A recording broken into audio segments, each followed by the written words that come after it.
அனைவருக்கும் வணக்கம். இன்றைக்கி நம்ம என்ன பார்க்க போகிறோம் அப்படின்னா, வீடு வாங்குறதுல இருக்கிற சின்ன சின்ன விஷயங்களை பற்றி நம்ம பார்க்கலான்ட்டு இருக்கோம். வீடு வாங்குறது அப்படின்ற போது வந்து பார்த்திங்கன்னா, வீடுங்கிறது வந்து டிப்ரிசியேஷன் அசெட். லேண்ட் அப்படி இடம் வாங்குறது அப்படின்னா அப்ரிசியேஷன் அசெட். இடம் வாங்குறது வந்து ஒரு கேட்டகரி அப்படின்னா, வீடு வாங்குறது வந்து ஒரு கேட்டகரி. இப்போ நம்ம வீடு வாங்குகிறோம் அப்படின்னா என்னென்ன பார்க்கணும் அப்படின்னா, அது புது வீடா, பழைய வீடா, அல்லது வந்து கட்டிடமாக இருக்கா, அதாவது வந்து யூஸ் பண்ண முடியாது, அதாவது டெமாலிஷ் பண்ணிவிட்டு இல்லை ரெனோவேஷன் பண்ணிட்டு தான் நம்ம யூஸ் பண்ண முடியும் அப்படின்ற ஸ்டேஜில் இருக்கா அப்படின்றத ஃபஸ்ட்டு பார்க்கணும். அதுவும் இல்லாமல் வந்து பார்த்திங்கன்னா, அது எத்தனை வருஷம் பழசு அப்படின்றத நம்ம பார்க்கணும். ஏன்னா ஒவ்வொரு வருஷத்துக்கும் வந்து பார்த்திங்கன்னா நம்ம 2லேருந்து 5% வரைக்கும் வந்து பார்த்திங்கன்னா அது வந்து டிப்ரிசியேஷன் ஆகும். ஸோ அதனால் அதெல்லாம் முக்கியமாக நம்ம பார்க்கணும்.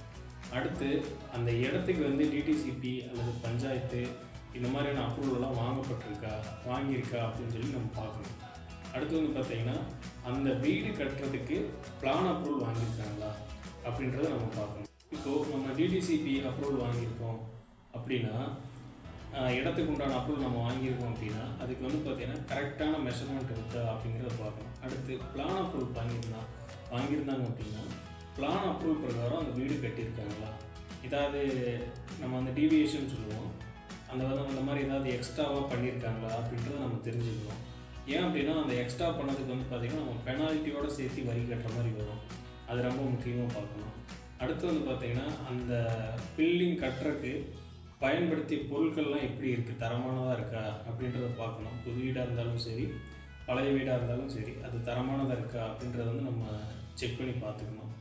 அடுத்து வந்து பார்த்திங்கன்னா, வாஸ்து, மனையடி இது பிரகாரம் கரெக்டாக கட்டியிருக்காங்களா அப்படின்றதையும் நம்ம செக் பண்ணணும். ஏன்னா ஒரு சிலர் வந்து பார்த்திங்கன்னா, இது விற்கிற வீடு அப்படின்றக்காக ஏதாவது ஒரு இதில் கட்டி விட்ருவாங்க. அதாவது வந்து பார்த்திங்கன்னா, ஏதாவது சின்ன சின்ன விஷயங்கள் இருந்தாலும் ஒன்றும் பிரச்சனை இல்லை அப்படின்ற மாதிரி வந்து வீட்டை கட்டி ஃபினிஷ் பண்ணி நம்ம ஹேண்ட் ஓவர் பண்ணிடுவாங்க. ஸோ அதெல்லாம் நம்ம வந்து செக் பண்ணணும்.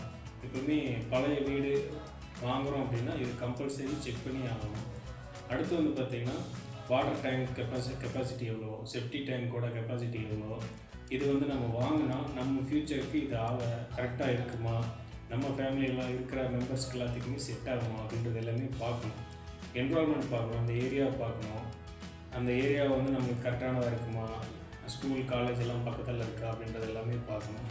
இது பழைய வீடு வாங்குற மாதிரி இருந்தாலும் சரி, புது வீடு வாங்குற மாதிரி இருந்தாலும் சரி, அடுத்து வந்து பழைய கட்டடமாக வாங்குறதா இருந்தாலும் சரி. இப்போ உங்களுக்கு வந்து பார்த்திங்கன்னா, இந்த புது வீடு வாங்குறது ஓகே, இன்றைக்கி என்ன ஸ்கொயர் ஃபீட் ரேட் இருக்கோ அந்த ரேட்டில் நீங்கள் வாங்கிக்கலாம். ஆனால் பழைய வீடோ அல்லது பழைய கட்டடமோ நீங்கள் வாங்கும்போது அதை வந்து பார்த்திங்கன்னா ஒரு மதிப்பீடு அப்படின்றது வந்து பார்த்திங்கன்னா பண்ணணும். நம்ம அது வந்து உங்கள் ஏரியாவிலையோ அல்ல உங்களுக்கு தெரிஞ்ச ஒரு இன்ஜினியர்ஸ் யாராவது இருப்பாங்க, வேல்யூஷன் போடுவாங்க, அவங்கள கூப்பிட்டு அதோட மதிப்பு என்ன அப்படின்றது நீங்கள் தெரிஞ்சுக்கணும். அப்போ தான் அந்த ரேட் ஃபிக்ஸ் பண்ணுறதுக்கு இதுக்கெல்லாம் உங்களுக்கு கரெக்டாக இருக்கும். அடுத்து ஃபைனலாக வந்து பார்த்திங்கன்னா, அந்த வீடு வந்து பார்த்திங்கன்னா ஏதாவது லோன் வாங்கியிருக்காங்களா, ஃப்ளெச் பண்ணியிருக்காங்களா, அந்த இடத்தையோ அல்லது அந்த வீட்டையோ இல்லை அந்த கட்டிடத்தையோ ஃப்ளெச் பண்ணி ஏதாவது லோன் வாங்கியிருக்காங்களா, அப்படியே லோன் வாங்கியிருந்தாலும் அதை சரியாக கட்டியிருக்காங்களா அப்படின்றதெல்லாம் நம்ம பார்க்கணும். அப்படியே சரியாக கட்டியிருந்தாலும் கடைசியில் என்ஓசின்னு சொல்லி ஒன்று தருவாங்க. இந்த பேங்க்லேருந்து வந்து பார்த்திங்கன்னா, எங்களோட லோன் எல்லாமே கட்டிட்டாங்க, எல்லாம் கிளியர் ஆகிடுச்சு அப்படின்னு சொல்லிட்டு ஒரு பேப்பர் தருவாங்க. அந்த இது வந்து பார்த்திங்கன்னா அவங்க கையில் இருக்கணும். ஸோ இதெல்லாம் முக்கியமாக நம்ம பார்த்து தெரிஞ்சுட்டு தான் அப்புறம் நம்ம வீடு வாங்குறதுக்கே போகணும். அடுத்து வந்து பார்த்திங்கன்னா, நம்ம பழைய வீடு பழைய கட்டடம் அப்படின்றதெல்லாம் வாங்குகிறோம் அப்படின்னு முடிவு பண்ணிட்டோம் அப்படின்னா, இப்போ வந்து பார்த்திங்கன்னா அதை எக்ஸ்டெண்ட் பண்ணால், அதாவது ரெனோவேஷன் பண்ணாலோ அல்லது நம்ம எக்ஸ்டெண்ட் பண்ணுறோம் அப்படிங்கிற போது அதுக்கு அந்த கெப்பாசிட்டி அதில் இருக்குமா அப்படின்றத நம்ம செக் பண்ணணும்.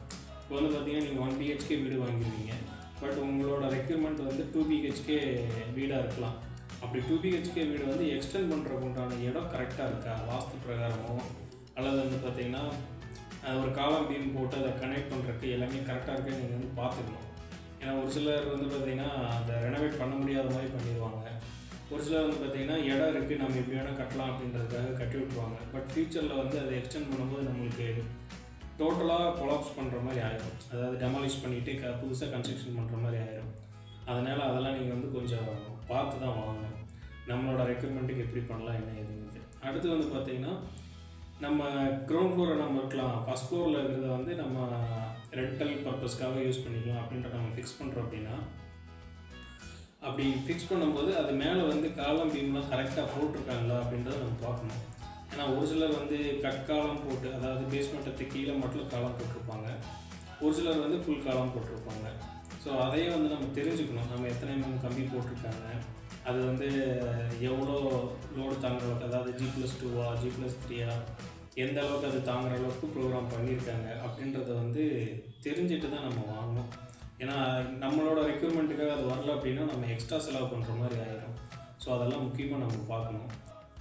நெக்ஸ்ட்டு வந்து பார்த்திங்கன்னா, இப்போது நம்ம ஒரு வீடு வாங்குகிறோம் அப்படின்னா அது வந்து 2 பேர்த்து பேர்லேயோ அல்லது வந்து பார்த்திங்கன்னா அவங்க அப்பா பேர், அதாவது பரம்பரை சொத்தாவோ இருக்குது அப்படின்னா அதில் ஒரு சின்ன சின்ன விஷயங்கள் நம்ம எக்ஸ்ட்ராவாக பார்க்க வேண்டியதாக இருக்கும். இப்போ 2 பேர்த்து பேரில் இருக்குன்னா அந்த 2 பேரும் வந்து கையெழுத்து போடுற மாதிரி இருக்கும். அல்லது வந்து பார்த்திங்கன்னா இப்போ அவங்க அப்பா பேரில் இருந்தது அப்படின்னா அவங்க வாரிசுதாரர்கள் எல்லாருமே கையெழுத்து போடுற மாதிரி இருக்கும். அவங்க அப்பா இருந்தாருன்னா ஒன்றும் பிரச்சனை இல்லை, அவரே கையெழுத்து போட்டு கொடுத்துருவாரு, இண்டிவிஜுவல் சொத்து. பட் வந்து பார்த்திங்கன்னா இப்போது அவங்க அப்பா இறந்துட்டார், இல்லை அவங்க தாத்தா இறந்துட்டார் அப்படின்னா அதுக்குண்டான வாரிசுகள் யாராக இருக்காங்களோ அவங்க எல்லாருமே கையெழுத்து போட்டு தர மாதிரி இருக்கும்.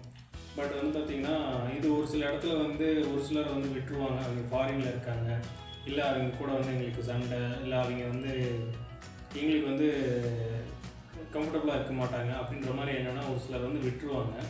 அதை நீங்கள் வந்து கம்பல்சரி செக் பண்ணி தான் வாங்கணும். அது வந்து பார்த்திங்கன்னா லோக்கலில் ஒரு லாயர் யாராவது இருப்பாங்க, அதாவது நம்மளுக்கு டோட்டலாக இந்த சிவில் வந்து பார்த்திங்கன்னா டோட்டலாக வந்து செக் பண்ணி தருவாங்க, லீகல் ஃபுல்லாக செக் பண்ணி தருவாங்க. அந்த லாயர்ஸை வந்து நீங்கள் யூஸ் பண்ணிக்கலாம். கம்பல்சரி இந்த மாதிரியான கிரிட்டிக்கல் சுச்சுவேஷனில், அதாவது இந்த மாதிரி பரம்பரை சொத்து அப்படின்றதெல்லாம் வருது அப்படின்னா கம்பல்சரி நீங்கள் ஒரு லாயரை வச்சு செக் பண்ணணும். செக் பண்ணி பார்த்துட்டு யார் வாரிசுதாரர்கள் இருக்காங்களோ அவங்க எல்லாருமே கையெழுத்து போடுவாங்களா என்ன ஏதுங்கிறது கேட்டு தான் நீங்கள் அந்த இடத்தையே வாங்கணும். ஒரு சில இடத்துல வந்து பார்ட்னர்ஸ் இருப்பாங்க, 2 பேர் 3 பேர் சேர்ந்து அந்த இடத்த வாங்கி கட்டி உங்களுக்கு செல் பண்ணலான்னு இருப்பாங்க. அந்த மாதிரி சுச்சுவேஷனில் அவங்க 3 பேருமே கையெழுத்து போடணும். அந்த இடத்த யாரெல்லாம் சேர்ந்து பர்ச்சேஸ் பண்ணாங்களோ அவங்க எல்லோரும் சேர்ந்து கையெழுத்து போடுற மாதிரி இருக்கும். அதுவும் வந்து நீங்கள் பார்த்துக்கணும். ஸோ இதில் நீங்கள் லீகல் செக் பண்ணும்போது அவங்க டீட்டெயிலாக உங்களுக்கு சொல்லிடுவாங்க. சப்போஸ் ஒரு சில இடத்துல மிஸ் ஆகுதுனாலும் நீங்கள் கொஞ்சம் தெரிஞ்சு வச்சுக்கிறது நல்லதாக இருக்கும். நெக்ஸ்ட்டு வந்து பார்த்திங்கன்னா, நம்ம அந்த வீடு வாங்குறோமோ அந்த வீட்டுக்கு பக்கத்தில் ஸ்கூலு, காலேஜு இதெல்லாம் இருக்கா அப்படின்றது நீங்கள் பார்த்துக்கணும். அத்தியாவசிய பொருளுக்கு உண்டான, அதாவது இந்த கிராசரி ஐட்டம் இதெல்லாம் வாங்குறதுக்கு உண்டான கடையெல்லாம் இருக்கா என்ன இதுங்கிறதெல்லாம் நீங்கள் கொஞ்சம் பார்த்துக்கிறது கரெக்டாக இருக்கும். அடுத்து ஃபைனலாக வந்து பார்த்திங்கன்னா, ஃபஸ்ட்டு வீடு அப்படின்றது வந்து பார்த்திங்கன்னா நெசசரி, நீங்கள் கம்பல்சரி வாங்கி ஆகணும் யாராக இருந்தாலும். செகண்ட் வீடு, தேர்டு வீடு அப்படிங்கும்போது நீங்கள் அதை வந்து யோசிக்கணும். ஏன்னா வீடுங்கிறது வந்து டிப்ரிசியேஷன் சொல்லிட்டேன், அசட் அப்படின்னு சொல்லிட்டேன். ஸோ அதனால் வந்து என்னென்னா 2வது வீடு 3வது வீடு அப்படின்னா அதை நீங்கள் வாங்குறதுக்கு வந்து கொஞ்சம் யோசிக்கணும். இல்லை எனக்கு தாத்தா வாங்கி வச்ச இடம் இருக்குது, அப்பா வாங்கி வச்ச இடம் இருக்குது, அதில் நான் வீடு கட்டி வாடகை கூட போகிறேன், இல்லை அதில் வந்து நான் 2வது வீடு அல்லது கெஸ்ட் ஹவுஸ் அந்த மாதிரி கட்டுறேன் அப்படின்னா அது ஓகே, ஒன்றும் பிரச்சனை இல்லை. நீங்கள் இப்போ ஒரு மெயின் சிட்டிக்குள்ளே இடமும் வாங்கி வீடும் கட்டுறீங்க அப்படின்னா அது வந்து ஃபினான்ஷியலாக நீங்கள் கொஞ்சம் யோசிக்கணும். உங்களோட ஃபினான்ஷியல் அட்வைசர் அல்லது வந்து பார்த்திங்கன்னா ரியல் எஸ்டேட்டோட எப்படி சொல்கிறது, இது நம்மளுக்கு அந்த ப்ராப்பர்ட்டி வாங்கி நம்ம வீடாக கட்டியோ அல்லது ரெனோவேட் பண்ணியோ ரெண்டல் விடும்போது அது நம்மளுக்கு சரியான எப்படி சொல்கிறது ஒரு ப்ராஃபிட்டை தருதா அப்படின்ற சொல்லி நம்ம பார்க்கணும். ஸோ அது வந்து நார்மல் பேங்க்கோ இன்ட்ரெஸ்ட் விடவோ அல்லது நீங்கள் வேறு ஏதாவது தொழில் பண்ணுறதோட கம்மியான ஒரு ரிட்டர்ன்ஸ் தருது அப்படின்னா அந்த யோசனையை வந்து நீங்கள் கொஞ்சம் எப்படி சொல்கிறது தெளிவாக யோசிச்சுட்டு பண்ணலாம். யார்ட்டையாவது ஒரு அட்வைஸ் கேட்டுட்டு அதுக்கப்புறம் பண்ணிக்கலாம். இல்லை ஒரு சிலர் வந்து பார்த்திங்கன்னா இல்லை எனக்கு இந்த ஏரியாவில் ஒரு வீடு வேணும் கம்பல்சரி அப்படின்ற மாதிரி இருந்ததுன்னா நீங்கள் தாராளமாக வாங்கலாம், ஒன்றும் பிரச்சனை இல்லை. என்னோடய எய்மே அதுதான் அப்படின்னா நீங்கள் தாராளமாக வாங்கலாம். ஏன்னா அது எய்மே அதான் அப்படிங்கும்போது அது கண்டிப்பாக வாங்கி தான் ஆகணும்.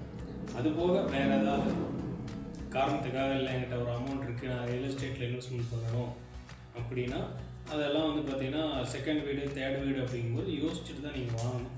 ஏன்னா அது கரெக்டானதாக இருக்கா அப்படின்றதெல்லாம் பார்த்துட்டு அடுத்து சப்போஸ் நீங்கள் வாங்கி ஒரு பிஜியாவோ அதாவது ஒரு பெய்டு கெஸ்ட்டு அல்லது வந்து பார்த்திங்கன்னா ஒரு ஹாஸ்டல் இந்த மாதிரி பண்ணுறீங்க, ஒரு ஸ்கூல் காலேஜ் பக்கத்தில் நம்மளோட இடம் இருக்குது அப்படின்ற மாதிரி நீங்கள் யோசிச்சிங்கன்னா அது வேணால் ஓகே. ஏன்னா அது அந்தளவுக்கு நல்ல ஒரு ப்ராஃபிட்டை தரும். மித்தபடி நீங்கள் ரெண்டல் இன்கம்காகவே நான் இடத்த வாங்கி வீடு கட்டுறேன் அப்படின்னா அதெல்லாம் கொஞ்சம் யோசித்து பண்ணணும். அதுக்குண்டான ஆட்கள்கிட்ட நீங்கள் ஒரு அட்வைஸ் கேட்டுக்கிறது கரெக்டாக இருக்கும். மேக்ஸிமம் இந்த வீடியோவில் நம்ம எல்லாமே கவர் பண்ணிட்டோம்னு நினைக்கிறேன். உங்களுக்கு இதில் தாண்டி வேறு ஏதாவது சந்தேகம் இருக்குது, இல்லை பார்த்திங்கன்னா ஏதாவது புரியாமல் இருக்குது அப்படின்னா நீங்கள் கமெண்டில் கேளுங்க, நான் அதை எக்ஸ்பிளைன் பண்ணுறேன். அல்லது ஒரு வீடியோவை கூட நான் போடுறேன். ஏன் அப்படின்னா அந்த சொத்து வாங்குறதுல ஒவ்வொருத்தருக்கும் ஒவ்வொரு ஐடியாலஜி இருக்கும், அது மாறுபடும். ஸோ அதனால் என்னென்னா அதை நீங்கள் உங்கள் ஏரியாவில் நீங்கள் எங்கே வீடு வாங்குறீங்களோ அந்த ஏரியாவில் யாராவது உங்களுக்கு தெரிஞ்சவங்க இருப்பாங்க, இந்த துறை சார்ந்து தெரிஞ்சவங்க இருப்பாங்க, அல்லது இந்த இதுவே தொழிலாக பண்ணுறவங்களும் இருப்பாங்க. அவங்ககிட்ட நீங்கள் ஒரு அட்வைஸ் கேட்டுக்கிறது சரியானதாக இருக்கும். ஏன்னா உங்களோட ஃபினான்ஷியல் லெவல் அதெல்லாம் எப்படி என்னங்கிறது பொதுவாக யாருனாலையும் ஒரு அட்வைஸ் பண்ணிட முடியாது. ஒவ்வொரு இண்டிவிஜுவலுக்கும் பார்த்திங்கன்னா அந்த இது மாறும். ஸோ அதனால் என்னென்னா உங்கள் ஏரியாவில் உங்களுக்கு தெரிஞ்சவங்ககிட்ட அதை பற்றி கேட்டுக்குங்க. இதில் நான் சொன்னதில் ஏதாவது உங்களுக்கு சந்தேகம் இருந்ததுன்னா கமெண்ட்டில் கேளுங்க, நான் அதை எக்ஸ்பிளைன் பண்ணுறேன். அல்லது நீங்கள் காண்டாக்ட் பண்ணி கூட கேட்கலாம். ஏதாவது முக்கியமானது ஏதாவது இருந்ததுன்னா காண்டாக்ட் பண்ணி கூட கேட்கலாம். ஸ்க்ரீனில் நம்பர் இருக்கும். தேங்க்யூ.